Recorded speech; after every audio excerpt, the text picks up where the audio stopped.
Hello friends, how are you now? Welcome to Dungeons & Dragonfly, where I adapt various characters for use in D&D. I'm Dragonfly9078, and today's build will be Wayne from Letterkenny. For a bit of background, Letterkenny consists of Hicks, Skids, hockey players, and Christians, and the toughest of them all is Wayne, a hard-working, hard-drinking Ontario farmer. Wayne spends his days chorin', drinking, and chin-wagging with his friends and his sister.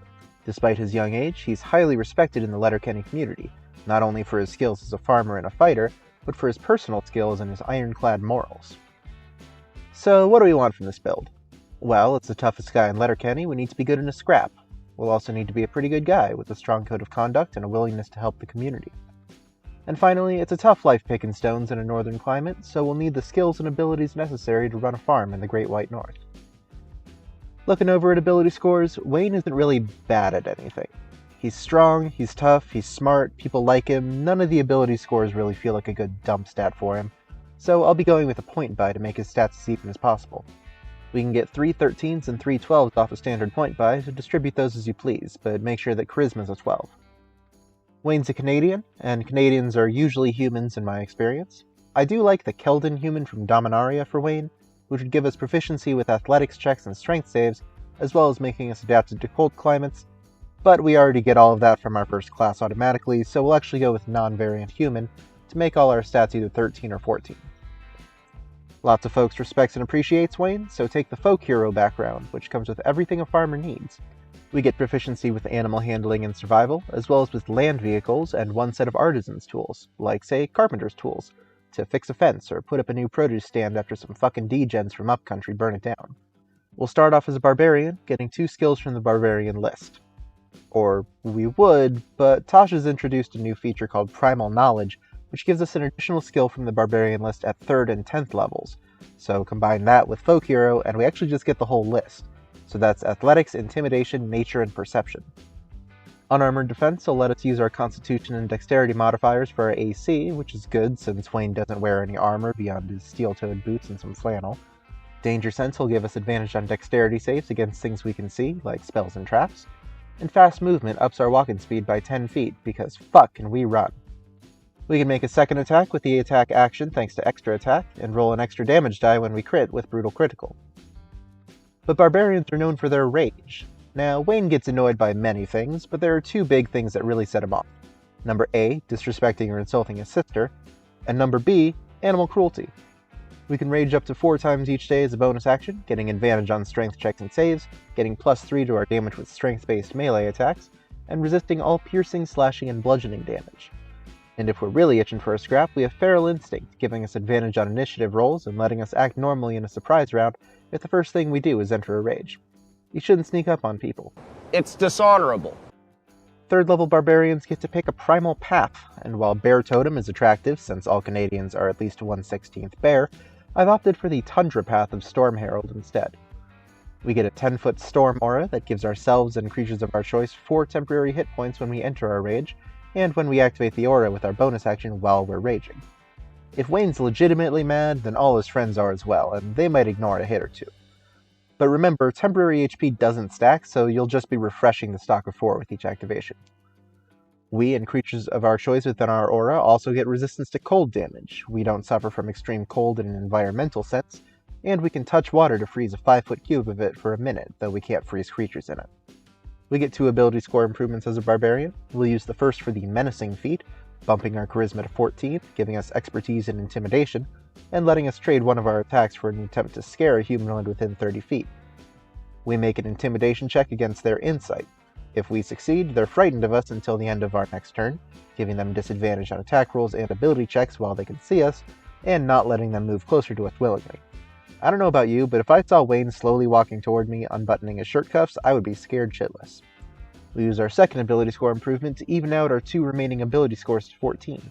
In my case, that's Dexterity and Intelligence. I could also see bumping a 14 to a 16 in, say, Constitution or Strength or Charisma, but personally I like the symmetry of all 14s. Jumping over to Fighter now, we get a fighting style, and I like the look of unarmed fighting, seeing as how, in addition to not wearing armor, Wayne doesn't carry any weapons. Our damage die for our unarmed strikes becomes a d6, or a d8 if both of our hands are free, and while we're grappling someone, we can deal a d4 of damage to them at the start of our turn. We also get Second Wind, letting us heal 1d10 plus our fighter level as a bonus action once per rest. Just take a swig of Gust and Brew and get back in the fight.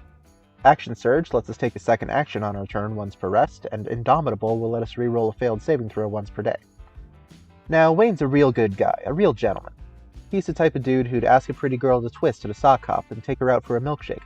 Or put a guy on his ass and help him up, shake his hand, and invite him to a super soft birthday party. That gentlemanly code of conduct makes him a samurai, giving us a bonus to our persuasion checks equal to our wisdom modifier, as well as proficiency with wisdom saves. Samurai get a bonus skill from a small list. I would take history to remember where you came from, as well as fighting spirit. 3 times per day we can use our bonus action to get advantage on weapon attacks until the end of the turn, as well as 10 temporary HP. Use this for one-on-one matches and save your rage for a real Donnybrook.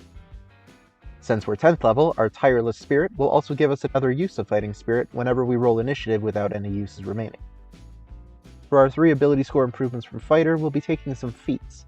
If a friend asks you for help, you help him, and Tandem Tactician will let us provide that help as a bonus action. We can also help both Derry and Squirrely Dan attack the same creature, and from 10 feet away too. When we don't feel like using our fists, we can use our words, tearing skids and hockey players alike a new one with Vicious Mockery from Magic Initiate, dealing 4d4 psychic damage to a creature that fails a wisdom save and giving them disadvantage on their next weapon attack this turn. We'll also pick up Prestidigitation for a nice little magical toolbox, and Cure Wounds to patch ourselves and our friends up before the next fight. We can cast Cure Wounds once per day, and the cantrips as much as we want, using Charisma as our spellcasting ability. And finally, you may have seen this coming, but as the toughest guy in Letterkenny, it just wouldn't feel right to pass up the tough feat for an extra 2 HP per level. Now that the build's complete, the question becomes, how good is it? Well, you are really tanky. You have 200 HP, with Cure Wounds and Second Wind for healing, 2 sources of repeatable temporary HP, as well as 3 damage resistances, 3 saving throw proficiencies, Danger Sense to help with dex saves, and Indomitable to reroll a failed save. People are going to have to work hard to take you down.